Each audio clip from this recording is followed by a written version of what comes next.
everyone, welcome back to my Money University. I'm super excited for this episode because now we're finally going to dive deep into the different tools there are to improve your budget, to become financially free, and improve our financial literacy. So now that we have covered why we need a budget, what I did covered in my first episode, and covered how to create a budget in my second episode, now we know our current situation and our current bottom line. A bottom line is how much money you have left at the end of the month. So your difference between your income and expenses. It could either be a positive number if your income is higher than your expenses, or it could be a negative number that you're currently accumulating debt every month if your expenses are higher than your income. Now, in this episode, I'm going to teach you a few tips and tricks that you could use to improve your bottom line, which means 7 tips to either reduce your expenses or increase your income that you can use right now. So let's get going. Hi guys, welcome to my Money University podcast. I'm so excited that you guys decided to tune in. This has been a passion project of mine for a while because I think everyone should be able to get free education about money no matter our upbringing and background and be able to improve our financial future. So this podcast will be a one-stop place teaching you the tools you need to save, invest, budget, and more. So let's get started.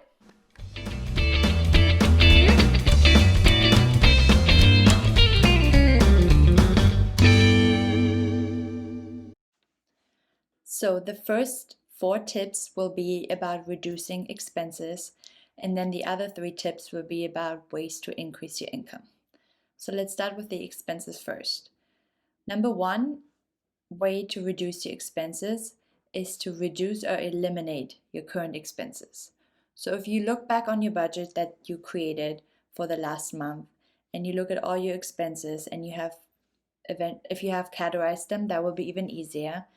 And look into your wants category.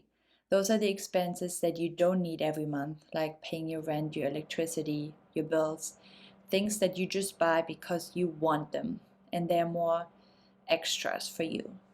So you could either go cold turkey and eliminate a category right away, like let's say your daily coffee runs, don't buy any at all, your daily donut runs, drinks out with friends, dinner out with your family, the extra bottle of wine you buy every week to drink at home. You could either eliminate them cold turkey, and I would recommend that if you're currently in a debt position. So if you're currently looking at your budget and your expenses are higher than your income and you accumulate debt every month, I would highly recommend going cold turkey on these expenses because we need to eliminate all your wants. If you're currently accumulating debt every month, that's very dangerous. If you're currently making profit but you would just like to increase your bottom line, to save for the future or to pay off debt, then I would say you could do it slowly. That means you could slowly ease into spending less of these want categories and slowly increasing your bottom line to start saving for the future and investing. For example, if you get coffee every day on your way to work, just grab coffee twice a week. If you go out for dinner with your family once a week, try to do it once every 2 weeks. If you buy 1 bottle of wine every week, try to buy just 1 every 2 weeks and just drink half a bottle with you at home. Just things like that. So just look through your expenses and maybe on the side you could write want, need, and categorize every single expense like that.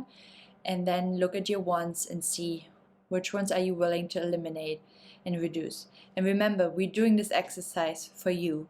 So I know this will be sad in the short run that your pleasures are gone or reduced, but I promise you, your future self will thank you because you will have more money left. That $5 a week you can put in investments account and invest at like 8% annually.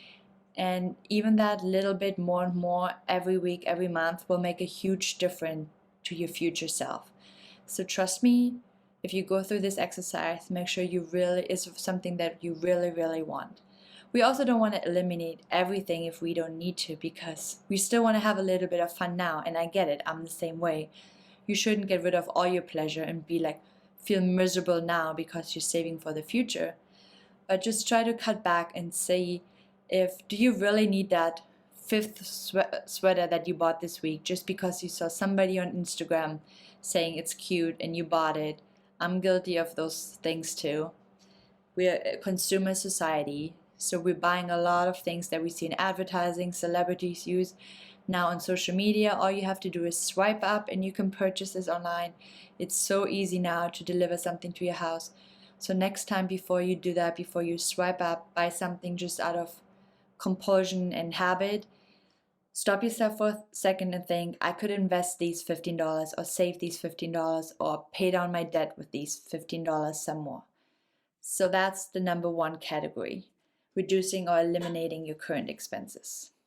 Then second category or second tip is substituting items with cheaper versions. Let's say go back to the coffee or the donut you buy every day on your way to work. You could buy a whole box at the grocery store and just eat one at home every day before you leave, and they're way cheaper a box at the grocery store versus driving to a store every morning and buying just one. Same with coffee. You could buy the same coffee beans, look up the recipe online from your favorite coffee barista, try to make it at home, make similar ones at home, and it would be way cheaper than if you go out every day to buy that coffee. You will also save time not having to drive by there, save gas because you're going out of your way. And if it tastes similar or just as good, then you won't even miss that drive. So that's a great idea for substitutions. Same with your car. If your car takes a lot of mileage or has very expensive payments, do you really need that brand of car, that model of car, or can you maybe substitute it for a cheaper version, trade it in, buy a more reliable, more inexpensive version, and reduce your monthly car payments that way? So substitutions are a great way to reduce or expenses without eliminating them completely. Then 3, something I have done too, and that might take a lot of more out of your time the first time you do it, and it takes some convincing yourself, is negotiating new terms and rates. Some people don't like to call their providers, but I promise you, even if you're on the phone or on hold for like half an hour, in the long run, it could be really worth it. I would call every now and then all my current providers. It could be your car insurance, or you can even look up online different companies and compare if they have better rates, and then go to your current provider and say, this company offers me better rate, what can you do? Or I will move to the different company. Same with TV provider, cell phone provider, internet provider. Look up all your current bills, pull up your current monthly bill, see everything they're charging you for. Are you even using that? Are there subscriptions on there that you're currently not using? Are there subscriptions on your phone for apps that you're not even using but you're getting charged for every month? Are there, I don't know, grocery subscriptions, any other subscriptions or current payments you have monthly that you're getting charged for that you will see in your expenses in your budget that you're A, not really using, or B, you can reduce and find this cheaper version? Do you have a gym membership that you can go every day, but you actually go only twice a month and you could maybe get a different membership for reduced cost? All those different contracts, like I said, look up the bill, anything that you're not really needing. Can you reduce your data and get a cheaper plan for your internet? For your cable, can you even cut your cable maybe and just buy certain apps like Hulu or Netflix, and it's way cheaper than having a cable provider? All these things I would look into. I know this will take some time, but you will save a lot of money in the long run if you take some time out of just one Saturday or one Sunday and go through all those monthly subscriptions and providers. That will help a lot in the long run. And then 4, currently the interest rates are so low, so there's a good idea you could refinance your car or your mortgage payment. If you have a high car payment, you could ask different providers and see if they have lower payment options, if you can lengthen your months and you can lower your monthly car payments that way if you get a lower interest rate. Same with your mortgage. I'm currently in the process of refinancing my mortgage because I think interest rates will rise at some point this year. So they're still really low. So I'm currently working on refinancing my mortgage to get a lower interest rate, and therefore either you can lower your monthly rate or you can get a lower contract, like you can get a 20-year or 15-year and reduce your length that you're paying your house for to pay it off faster. So those are two options you can do when you're refinancing your mortgage. Get lower interest rates and pay off your house faster by getting, like, if you still have 25, 30 years left on your house, you could get a 20-year loan or 15-year loan and you'll be done paying off your house much faster. So those are different ways I can think of that you can reduce your cost. Just one thing to the mortgage and the car loan you want to think of, they will run your credit score. So your credit score will probably temporarily drop a little bit.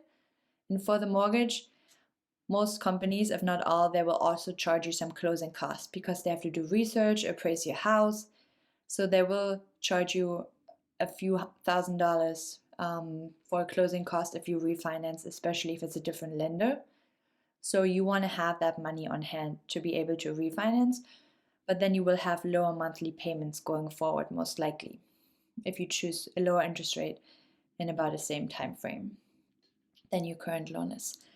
So those are my ways to reduce costs. 4 ways. If you have some ideas, I would again encourage you to leave comments so others can read them. Let me know, send me messages. And now I want to talk about the 3 ways to increase your income. So these are the 3 ways I can think of to increase your income that you could do immediately, get started on them immediately today and help your bottom line. So first one is ask your current employer for a raise or look for a new employer if you're not happy with your current salary and position. So you should be prepared if you ask your current employer for a raise, especially in the current environment.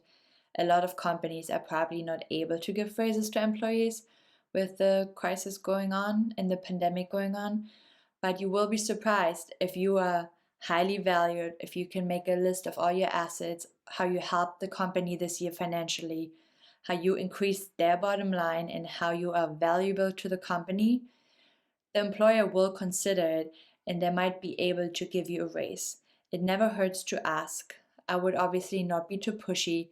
Go talk to your boss when it's a good time, not like right before month close if you're working in a big company or you know your employer's best times to talk to about these things.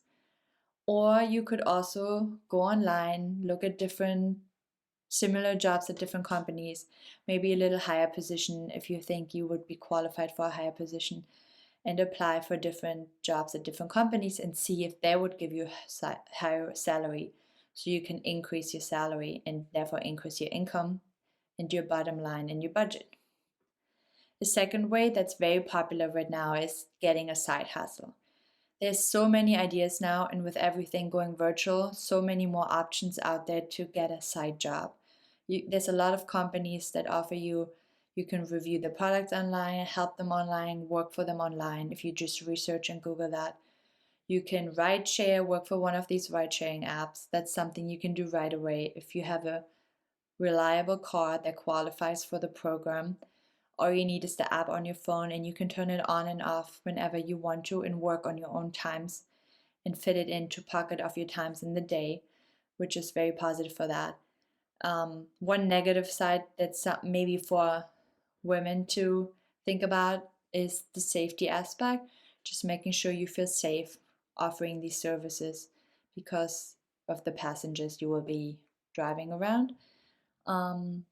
Something else you could do now is if you're very passionate and creative, you could create certain items and sell them online, for example, on Etsy. I've seen a lot of people sell signs, t-shirts. If you're creative and have good ideas, that could really take off. And some people also started baking, sell cookies, sell cakes, especially in the neighborhood and close proximity to where they live. Different ideas. And then also you can coach or teach people in subjects that you're experts in. So I feel like the most important aspect of this side hustle topic is that it should be something, if it's not the ride sharing, or you could work part-time in like a restaurant or bar. If it's something you want to do online, like teaching about a subject or making something and selling it, or even teaching on YouTube, on Instagram, It should be something you're passionate about and something you have knowledge about and you're an expert in. So you can't just randomly talk about any subject. So I would find your passion and your expertise in something that's of value to people. Those 3 points, if they go together, then I think you have a good chance to make money with your side hustle. Because if you don't believe in the value of what you're teaching, and if you're not passionate about it, and if it's nothing anybody's interested in and need, you won't probably make money off of it, and you won't want to do it for a long time if you're not passionate about it. So if there's anything you're interested in or anything you're currently doing as a hobby that fits these criteria, I think that would be a great idea to start a side hustle. Some might take a little longer than others to take off.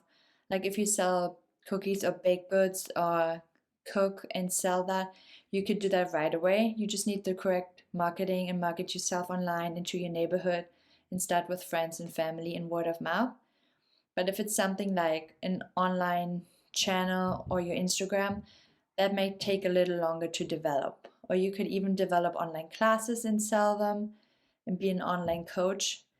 But again, you would want to do it in a subject matter where you're an expert in to give value to your community. And the third item I can think of increasing your income is selling items you don't need online. So for example, clothing you don't wear anymore, you want to make sure everything you're selling is in good condition, isn't broken or old or expired if it's edible items, but you could sell items you don't use anymore online. If you have kids and they're growing out of your clothes and they're still in good condition,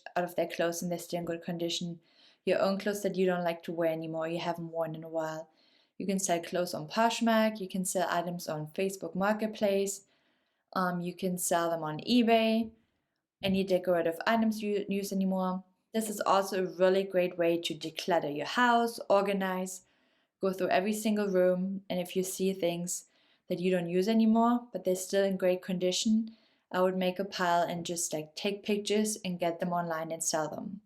Because I don't think a lot of neighborhoods are doing garage sales at the moment because it's pretty cold, and of COVID, we're not really supposed to meet and do those things like garage sales and meet in the neighborhood. So that's also a really good way to make some extra income. You could also have an old phone laying around that's still in great condition but you don't use it anymore because you got a new one. There's a lot of things I'm sure you can think of in your house that you don't really use and you could sell. So I hope these 7 tips helped you. Just to regroup, the 4 to reduce income is either to reduce or eliminate expenses on your budget, to substitute items with cheaper versions, to negotiate new terms and rates for any subscriptions or memberships you have, and to refinance your car or your mortgage. And the 3 to increase your income, I try to increase your current salary or get a new job with a bigger salary, get a side hustle, or sell items you don't need. So I would really encourage you, after you're done watching this video or listening to the podcast or reading the blog, try one immediately right away. Pick one of the 7 that's the easiest for you and get started on your journey to increase your bottom line. And then every week, add another one on.